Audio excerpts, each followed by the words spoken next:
Tu passes des heures à analyser ses messages, à peser chaque mot, chaque emoji, chaque délai de réponse. Tu te demandes si elle ressent quelque chose ou si tu te fais des films. Pire encore, tu as peur de briser la magie en avouant tes sentiments trop tôt. Cette incertitude te ronge parce que tu ne sais pas lire les signes discrets qui montrent qu'elle tombe amoureuse lentement, progressivement.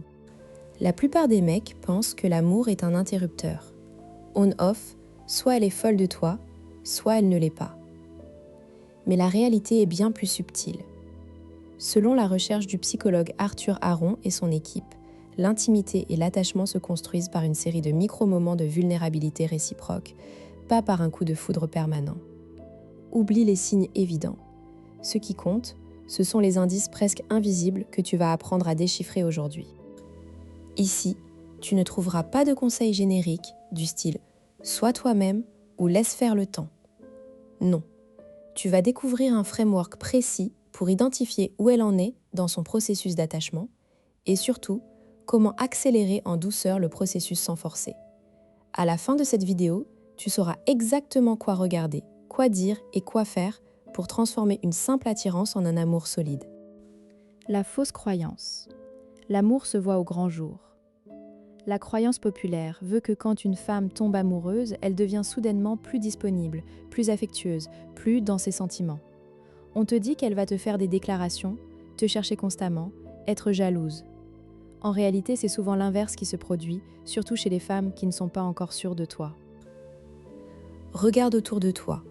Combien de couples ont connu une période de flottement où l'un des deux semblait distant alors qu'il était en train de s'attacher profondément? La peur du rejet, l'incertitude et la préservation de l'ego font que l'amour naissant se cache souvent derrière des comportements paradoxaux.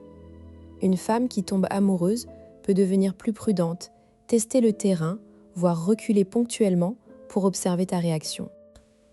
Le problème avec la croyance standard, c'est qu'elle te pousse à attendre des preuves éclatantes. Et quand tu ne les vois pas, tu conclus qu'elle n'est pas intéressée. Tu passes à autre chose, ou pire, tu fais une déclaration précipitée qui la fait fuir. Tu passes à côté de l'amour parce que tu ne sais pas lire les signaux faibles. Le mécanisme caché, le rythme cardiaque de l'attachement. L'étude d'Aron sur l'amour graduel, 1997, a montré que l'intimité ne vient pas d'un seul grand geste, mais d'un partage progressif et réciproque d'informations personnelles, combinées à des expériences de vulnérabilité. En clair, quand une femme te confie petit à petit des choses intimes et que tu réponds avec bienveillance, son cerveau associe ta présence à un sentiment de sécurité. Ce processus est lent. Il faut en moyenne 36 questions selon l'étude et un engagement dans le processus pour créer un lien fort, mais dans la vraie vie, cela prend des semaines ou des mois. Le signe clé n'est donc pas une déclaration d'amour, mais l'augmentation de la profondeur et de la fréquence de ses confidences. Elle va te parler de ses peurs, de ses rêves d'enfance, de ses doutes professionnels. Elle va te montrer des facettes d'elle-même qu'elle ne montre pas à tout le monde. C'est le premier indicateur que son attachement se construit. Un deuxième indicateur, moins connu, est le besoin de contact non sexuel. Quand elle commence à chercher des prétextes pour passer du temps avec toi, sans que ce soit un rendez-vous galant, c'est qu'elle teste la compatibilité quotidienne. Elle propose des activités banales, faire les courses ensemble, l'accompagner chez le vétérinaire, regarder une série chez elle. C'est le signe qu'elle t'intègre dans sa vie réelle, pas seulement dans sa vie romantique. Enfin, le troisième indicateur est le test de cohérence. Une femme qui tombe amoureuse va inconsciemment tester ta fiabilité. Elle va annuler un plan à la dernière minute, être un peu distante un jour sans raison apparente, ou te parler d'un ex pour voir ta réaction. Si tu restes calme, compréhensif et consistant, elle valide que tu es un partenaire sûr.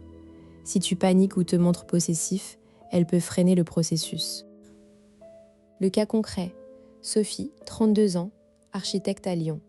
Sophie est une femme indépendante, carriériste, qui a toujours mis sa vie amoureuse au second plan. Elle rencontre Julien, 35 ans, designer graphique, lors d'un vernissage. Le premier rendez-vous est sympa, mais sans plus. Julien ne la relance pas de manière agressive. Il lui envoie un message 3 jours plus tard, simplement pour partager un article sur un bâtiment dont elle a parlé. Sophie répond poliment. Puis, 2 semaines plus tard, elle lui propose d'aller voir une expo photo. Julien accepte. Lors de l'expo, Sophie est plutôt réservée. Elle commente les œuvres de façon technique, parle de son métier. Julien l'écoute, pose des questions pertinentes. À un moment, elle mentionne qu'elle a grandi dans une petite ville et qu'elle détestait le manque d'architecture. C'est une confidence personnelle. Elle partage une partie de son histoire. Julien répond en parlant de son propre parcours, de son père qui était artisan. Il crée un pont entre leurs vies. Les semaines passent. Ils se voient 1 fois par semaine, parfois 2. Sophie ne fait pas de grands gestes, mais Julien remarque des détails. Elle se souvient de ses allergies alimentaires.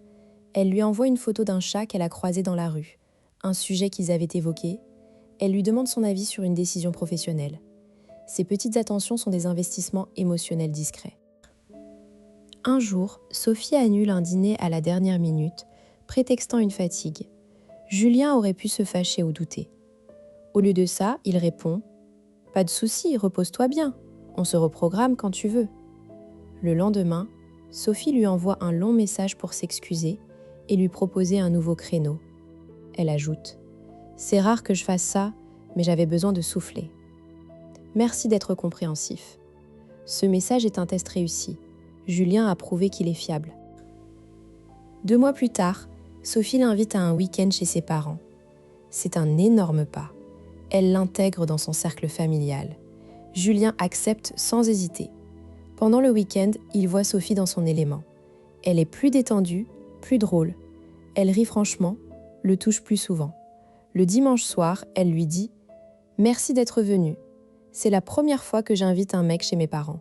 Ce n'est pas une déclaration, mais c'en est une. » Le processus a pris 3 mois, sans déclaration fracassante, mais avec une accumulation de gestes significatifs. Si Julien avait forcé ou avait interprété ces signaux faibles comme un manque d'intérêt, il serait passé à côté d'une belle histoire. Comment appliquer ce décodage dans ta vie ? Maintenant, tu sais quoi observer. La fréquence et la profondeur des confidences, les demandes de contact non romantiques et la manière dont elle réagit à tes réactions face à ces tests de cohérence. Prends un carnet mental ou réel et note. Depuis combien de temps tu la connais ? Combien de sujets personnels a-t-elle abordé ? T'a-t-elle déjà proposé des activités sans que ce soit toi qui initie ? Si tu constates que tu fais toujours le premier pas pour la voir, qu'elle ne partage que des sujets superficiels et qu'elle n'a jamais testé ta fiabilité, ou qu'elle a testé mais que tu as échoué, alors elle n'est probablement pas encore en train de tomber amoureuse. Mais si les 3 indicateurs sont présents, tu peux être confiant. L'attachement se construit. Attention, ces signes doivent s'inscrire dans la durée. Un seul partage intime ne veut rien dire. C'est la répétition et la montée en puissance qui comptent. De même, un test de cohérence isolé n'est pas forcément significatif, c'est la récurrence qui valide son intérêt. Pourquoi ça change tout ? Comprendre ce mécanisme te libère de l'angoisse du « est-ce qu'elle m'aime ou pas ?» Tu arrêtes de guetter des preuves spectaculaires et tu deviens capable d'apprécier le processus. Tu gagnes en patience et en confiance. Tu ne te brûles plus en précipitant les choses. De plus, cette connaissance te rend plus attractif. Les femmes sont sensibles à la sécurité émotionnelle. En montrant que tu es réceptif à ses confidences, que tu ne la juges pas, que tu gères bien l'incertitude, tu deviens un partenaire de valeur. Tu crées un environnement où elle peut tomber amoureuse en toute sécurité. Enfin, tu évites les erreurs classiques. Forcer une déclaration, faire pression pour un statut officiel ou au contraire, t'éloigner par peur. Tu pilotes la relation avec une vision claire, sans panique. Technique 1. Le reflet progressif. Quand elle fait une confidence, ne te contente pas d'écouter. Réponds en partageant à ton tour une expérience similaire, mais légèrement moins intense. C'est le principe de réciprocité graduée. Par exemple, si elle te dit qu'elle a peur de l'échec professionnel, tu réponds « Je comprends complètement. Moi aussi, j'ai eu une période où je doutais de mes compétences. Ce qui m'a aidé, c'est de décomposer les objectifs. Tu ne racontes pas toute ta vie, tu donnes juste un aperçu qui fait écho. À faire à chaque confidence en augmentant lentement la profondeur. L'effet est double, tu renforces la connexion et tu l'encourages à en dire plus. Phrase à utiliser, à adapter. C'est intéressant que tu dises ça, j'ai vécu quelque chose d'approchant quand... Je ressens aussi parfois ce genre d'incertitude. Ce qui m'aide, c'est « Merci de me partager ça. Ça me touche que tu me fasses confiance. » Technique 2, l'invitation contextuelle. propose des activités qui s'intègrent naturellement à ses centres d'intérêt, sans insister. Par exemple, si elle a un chien, propose de l'accompagner promener. Si elle aime la photo, propose une balade dans un quartier pittoresque. L'idée est de créer des moments de complicité sans pression romantique. La phrase clé: au fait, je vais à activité X ce week-end, ça te dirait de venir si tu es libre? Il n'y a pas d'enjeu, c'est une invitation ouverte. Si elle refuse, tu ne perds pas la face. Si elle accepte, tu passes du temps avec elle dans un cadre authentique.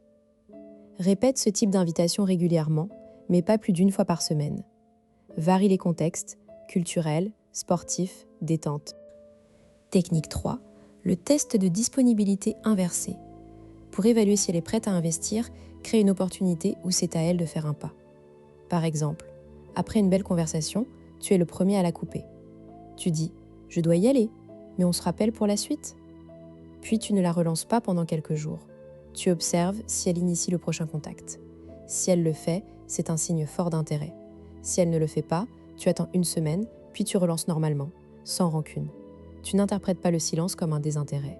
Elle a peut-être besoin de temps, mais si elle ne relance jamais, tu as ta réponse. Ne fais pas ce test plus d'une fois par mois. L'objectif n'est pas de jouer, mais de vérifier l'équilibre de l'investissement. Objection fréquente. Et si elle est timide, elle ne fera jamais les premiers pas. Certes, mais la timidité ne l'empêche pas de faire des confidences. La profondeur des sujets abordés est un meilleur indicateur que les actions. Cependant, si elle est très timide, il faudra peut-être que tu fasses plus de premiers pas, mais en vérifiant qu'elle répond positivement. J'ai peur de me tromper et d'interpréter ces signaux. C'est normal. Pour te rassurer, garde en tête que l'erreur la plus courante est de confondre politesse et intérêt. Si elle ne cherche pas à te voir en dehors des rendez-vous, elle n'est pas amoureuse. Si elle annule souvent, c'est aussi un signal. Fie-toi aux actions, pas aux paroles. Et si elle tombe amoureuse mais que je rate le coche? La bonne nouvelle, c'est que l'attachement progresse par paliers. Même si tu es un peu lent, tant que tu restes consistant et que tu montres de l'intérêt, elle peut continuer le processus. Ce qui tue l'attachement, c'est l'incohérence. Être chaud puis froid, la faire douter de ta fiabilité. Bouclage. Tu as commencé cette vidéo en te demandant si elle ressentait quelque chose. Maintenant, tu n'as plus besoin de deviner. Tu as une grille de lecture scientifique, des techniques précises et un cas concret pour t'inspirer. Le prochain pas est dans ta main. Observe, pratique, ajuste. Laisse le processus opérer, sans forcer. Et si tu veux aller plus loin, abonne-toi à la chaîne et active la cloche pour ne rien rater des prochains épisodes où on décrypte la psychologie des relations. Laisse un pouce bleu si ce contenu t'a aidé et dis-moi en commentaire quel signe subtil as-tu déjà observé chez une femme. Ta réponse aidera d'autres gars dans la même situation. Merci d'être resté jusqu'au bout. Rendez-vous dans la prochaine vidéo.